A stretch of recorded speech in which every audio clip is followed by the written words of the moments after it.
Hello to all my friends and family, and welcome to Jim's 5 a.m. Club. I'm in a different location today. I'm down here in Hyde Park. I've got a podiatrist appointment at 4:30. Finished work early, so I thought I'd just come down here and enjoy the scenery, and at the same time just pump out another Jim's 5 a.m. Club, so we keep the counter clicking over and the dream alive. So what I'm going to do today is go on a walk and talk and have a chat about a book summary. And the book that I'm going to cover today is called The Hero Factor. The Hero Factor, and the author is a gentleman by the name of Jeffrey Hayzlett. Jeffrey Hayzlett, the author of The Hero Factor. So let's just head up here to the Archibald Fountain and to St Mary's Cathedral. We'll check out the people over here just passing their time playing chess in the park, chatting away and making the most of their free time. So what is the Hero Factor? What are the key learnings from this book that we're going to go through today? So the Hero Factor is all about leadership. It's all about corporate leadership and the choice that leaders make to be more than just good, to be more than great, no matter what the circumstances are. So hero leadership is all about caring about the corporate bottom line, the profits, but also caring about the employees and being a great leader.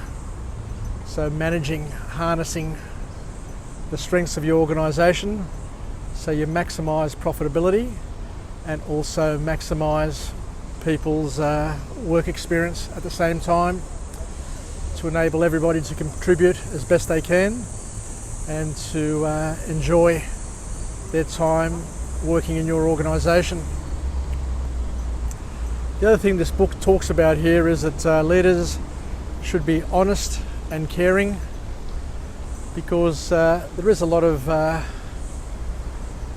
pseudo evidence out there that a lot of leaders in a lot of organisations are dishonest, and all they care about is profitability, and they don't care about anything else other than themselves.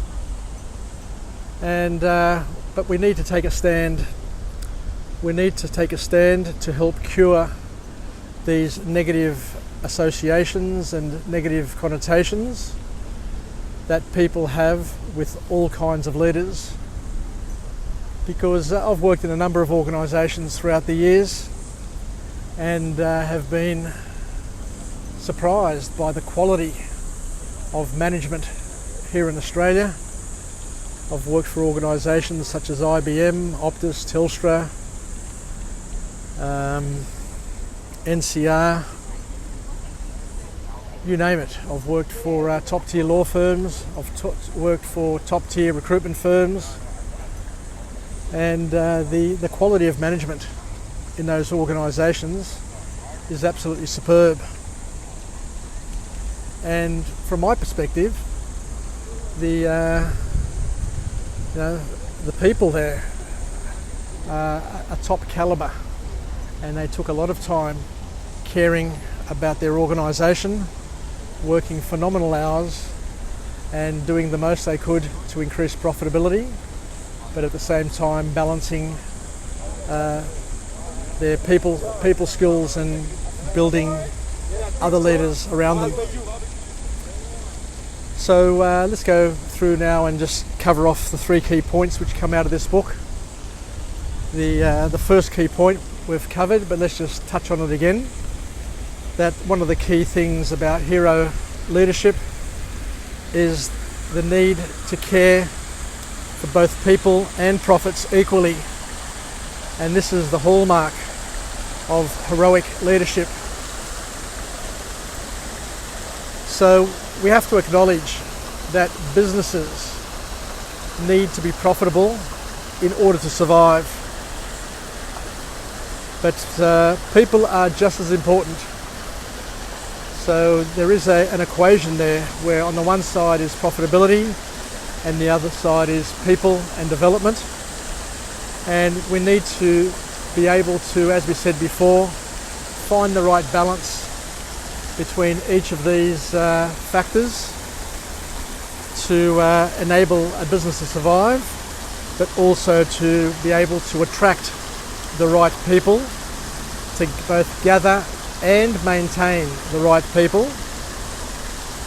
so that great people end up working in your team, people who are happy to collaborate and generate a great corporate and work culture which is successful and empowering.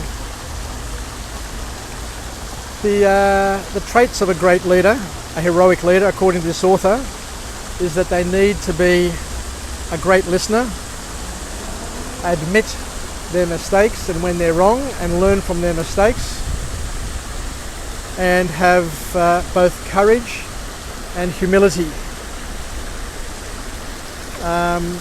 It's not easy being a leader in any field, because at any one point in time you're constantly battling the forces of politics, the forces of competition, the personal forces that each person has in terms of their happiness, their fulfillment in their role. And it is a battle. It is a tremendous battle that each CEO thrusts themselves into. And it's a lot of hard work. But the key that I've learnt in a number of organisations that I've worked in is that the leader, and this is also a point in the book, the leader needs to be an example for all others to follow. The leader needs to live their values, the corporate values. And at the end of the day, example, leading from the front, leading by example, is the best teacher and one of the most vital components of heroic leadership, according to this wonderful author.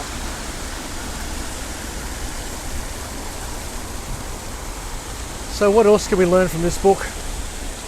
The other key message to come out of this book is that with interactions, we need to focus on relationships over the potential benefits that they may give us.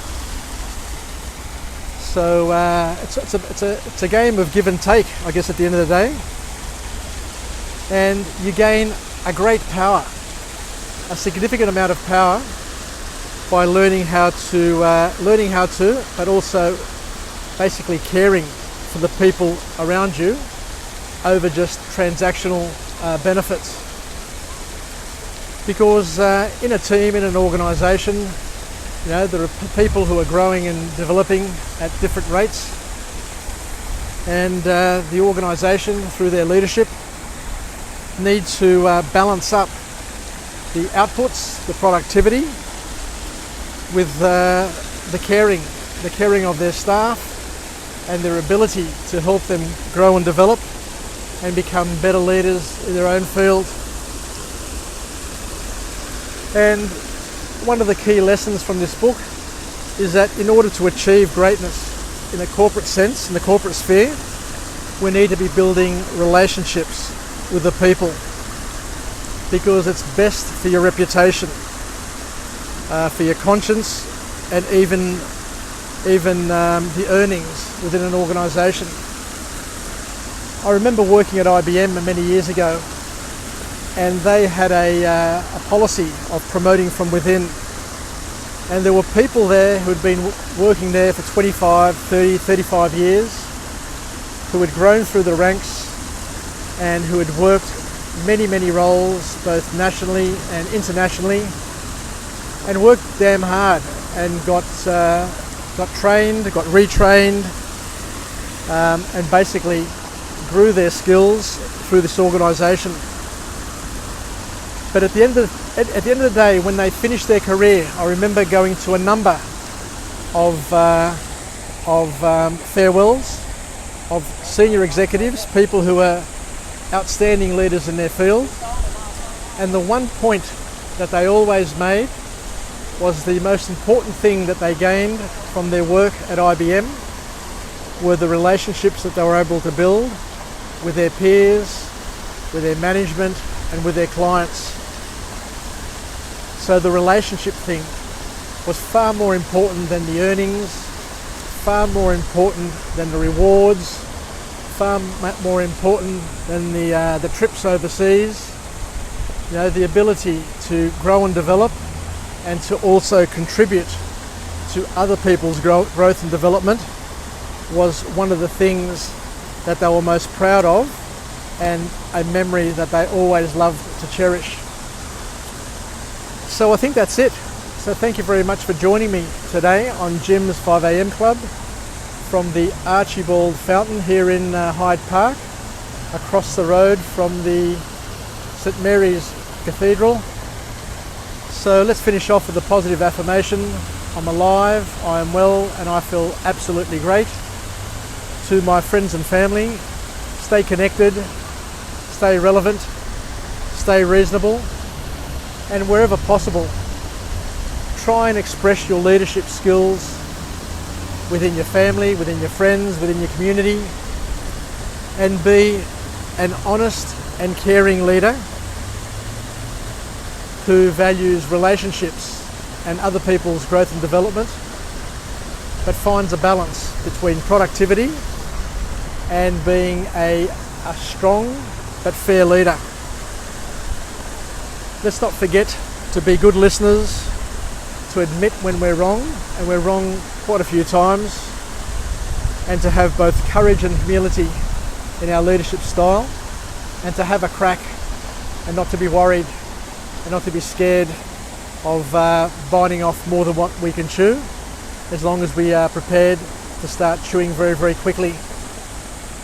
Anyway, thank you once again, and we'll finish up now, and we'll come again with another book summary from a different location with a different message, a message of empowerment to help us get through the morning, get through the day, get through our lives, to enable us to live, learn and pass it on, and to get the rest and best out of the rest of this day. Yassas, Filakia from Jim's 5am Club, and until we chat again, bye for now.